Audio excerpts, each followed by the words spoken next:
Hello students, how are you. तो जैसा कि हम अपना चैप्टर पढ़ चुके हैं, काफ़ी सारे चैप्टर हमने पढ़ा माइक्रो ऑर्गेनिज्म फ्रेंड एंड फो। तो अगर अभी तक आपने इनके क्वेश्चन नहीं लिखे हैं, आपके पास डेली ग्रुप में भेज दिए जाते हैं। अगर अभी तक आपने नहीं लिखे हैं तो सबसे पहले आप वे क्वेश्चन साथ के साथ लिखते रहे। तो आगे चैप्टर हम स्टार्ट करते हैं अपना chapter number 2 microorganism friend and foe. आप पहले तो इसके एक्स्ट्रा क्वेश्चंस लिखिए जो भेजे गए हैं, और फिर बाद में जो है आपके एक्सरसाइज के क्वेश्चन आपको लिखने हैं। तो हमारे हुए थे commercial use of micro organism पर। तो देखिए कमर्शियल यूज क्या है माइक्रो ऑर्गेनिज्म का। तो micro organisms are used for the large scale production of alcohol, wine and acetic acid. जो माइक्रो ऑर्गेनिज्म होता है उनका यूज किया जाता है एक लार्ज स्केल पर, एक बड़े पैमाने पर किसका प्रोडक्शन करने में, अल्कोहल का, वाइन का, एसिटिक एसिड का। एसिटिक एसिड क्या होता है, सिरका। ठीक है, सिरका। तो east is use for commercial production of alcohol and wine. जो ईस्ट जो माइक्रो ऑर्गेनिज्म होता है वो यूज किया जाता है कमर्शियल प्रोडक्शन के लिए, मतलब अल्कोहल और वाइन का प्रोडक्शन के लिए। कौन सा micro organism, east. For this purpose east is grown on natural sugar. इसी पर्पज के लिए जो ईस्ट को जो है ग्रो किया जाता है नेचुरल शुगर। नेचुरल शुगर्स में, नेचुरल शुगर कहाँ पर प्रेजेंट होता है, प्रेजेंट इन ग्रेन्स। ठीक है, जिसमें दाने होते हैं, जैसे बार्ले हो गया, वीट हो गया, राइस चावल हो गए, क्रश फ्रूट जूसेस हो गए। तो इनमें जो इसको ग्रो किया जाता है। एक्टिविटी देखिए, take a 500 ml beaker filled up to 3/4 with water. एक आपको 500 ml बीकर लेना है, उसको 3/4 क्या कर देना, वाटर से फिल कर देना है। Dissolve 2-3 teaspoon of sugar in it. इसके अंदर 2 या 3 चम्मच डाल दीजिए। ठीक है, किसके, शुगर के। Add half a spoon of fish powder to the sugar solution. अब जो शुगर सॉल्यूशन बन चुका है उसमें आप हाफ चम्मच, ठीक है, हाफ स्पून जो है डाल दीजिए इस पाउडर की। Keep it covered in a warm place for 4 to 5 hours. आपको क्या करना है, 4 से 5 घंटे इसको गर्म प्लेस पर रख देना है। अब देखिए, नाउ स्मेल द सॉल्यूशन। उसको स्मेल करने की कोशिश कीजिए। क्या आपको स्मेल आएगी, बिल्कुल आएगी। This is the smell of alcohol as sugar has been converted into alcohol by yeast. अब जो ये स्मेल आएगी, आएगी आपको अल्कोहल की, क्योंकि अब क्या हो चुका होगा, शुगर कन्वर्ट हो चुका है अल्कोहल में बाय ईस्ट, ईस्ट की मदद से। ठीक है, तो इंपॉर्टेंट लाइन है ये कि the process of conversion of sugar into alcohol is known as fermentation.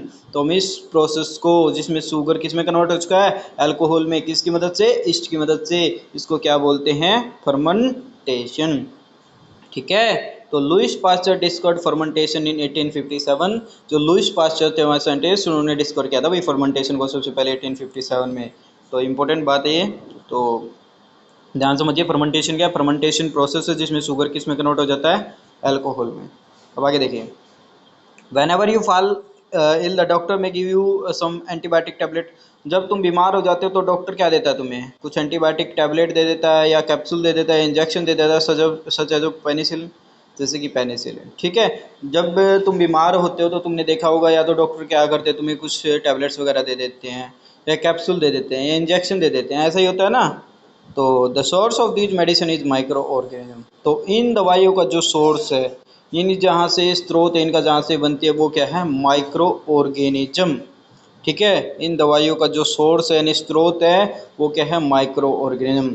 अब क्या है एंटीबायोटिक, यहाँ से देखिए डेफिनेशन एंटीबायोटिक की। दीज मेडिसिन्स किल और stop the growth of disease causing micro organism, such medicine are called antibiotic. Antibiotic क्या है, एंटीबायोटिक वे मेडिसिन है जो या तो किल कर देगी या स्टॉप कर देगी किसको, ग्रोथ ऑफ डिजीज को। मतलब जो भी डिजीज हुई है तो उसको बिल्कुल ख़त्म कर देंगे, जिसके द्वारा भी हुई है, या क्या होगा, उसको वहीं उसकी ग्रोथ को रोक देंगे। अंडरस्टैंड, उन्हीं को हम क्या बोलते हैं, एंटीबायोटिक। अब these days a number of antibiotic are being produce from bacteria and fungi. अब इन दिनों क्या है कि बहुत सारी जो एंटीबायोटिक्स है वो प्रोड्यूस हो चुकी हैं बैक्टीरिया की मदद से या फंजाई की मदद से। ठीक है, तो यहाँ पर कुछ एग्जांपल दिए हुए एंटीबायोटिक है। Streptomycin, tetracycline and erythromycin are some of the commonly known antibiotic which are made from fungi and bacteria. तो ये कुछ एग्जांपल्स है किसके, एंटीबायोटिक्स के, जो या तो फंजाई या बैक्टीरिया की मदद से बने हैं। The antibiotics are manufactured by growing specific micro organism and are used to cure a variety of disease. ठीक है, तो ये बहुत सारी जो बीमारी हैं, बहुत सारी जो डिजीज हैं, उनके क्योर के लिए इन एंटीबायोटिक्स का हम यूज करते हैं। तो यहाँ से हमने अगला पॉइंट देखा कि जो माइक्रो ऑर्गेनिज्म का है उसका में मेडिसिनल, ठीक है, तौर पर भी उसका क्या है कि यूजेज है, क्योंकि उन्हीं की वजह से क्या होती है, डिजीज जो टैबलेट्स वगैरह हैं वो प्रिपेयर होती हैं। तो देखें, antibiotics are even mixed with the feed of life stock and poultry to check microbial infection in animals.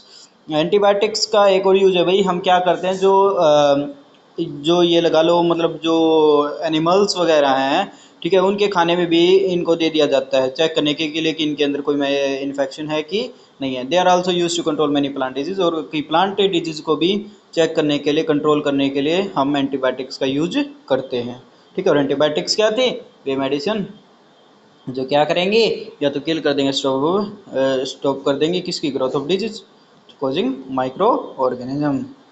Understand. अब देखो यहाँ पर एक इंपॉर्टेंट पैराग्राफ है, ध्यान से पढ़िएगा कि it is important to remember that antibiotic should be taken only on the advice of a qualified doctor.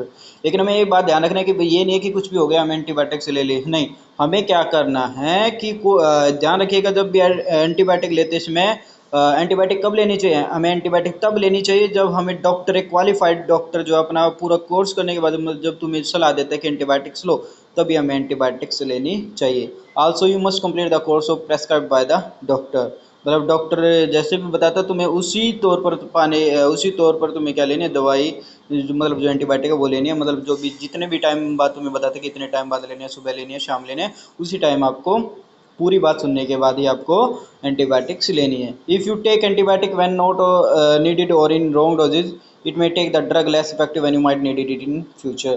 क्या बोला गया है कि अगर तुम उसको क्या करते हो, तो अगर तुम उसको रॉन्ग डोज लेते हो, मतलब तुम्हें ज़रूरत नहीं है, तब उसको तुम क्या करते हो, एंटीबायोटिक्स लेते हो, ठीक है।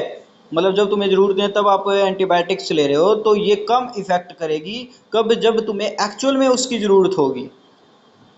मतलब क्या है कि डॉक्टर की सलाह के बाद ही हमें क्या करनी चाहिए, दवाई लेनी चाहिए, रॉन्ग डोजेज नहीं लेनी चाहिए, ठीक है ना। इसका एडिक्ट बनना है, मतलब इसकी लत लगानी है। Also antibiotic take unnecessary may kill the beneficial bacteria in the body, ठीक है। और एंटीबायोटिक अननेसेसरी मतलब बगैर ज़रूरत के आप लेते हो, तो उससे कई सारे जो हैं बीमारियां भी हमारे शरीर में हो सकती हैं, ठीक है। Antibiotics however are not effective against cold and flu as these are caused by virus. जो एंटीबायोटिक्स है वो कोल्ड यानी ठंड वगैरह में, फ्लू वगैरह में इसका इफेक्ट नहीं होगा, क्योंकि वो किसके द्वारा होती है, वायरसेस के द्वारा होती हैं, ठीक है। लेकिन एंटीबायोटिक्स कौन सी थी, कॉजिंग माइक्रो ऑर्गेनिज्म। अंडरस्टैंड। तो आई होप आपको समझ में आया होगा। तो मिलते हैं अगली वीडियो में, तब तक के लिए ओके बाय।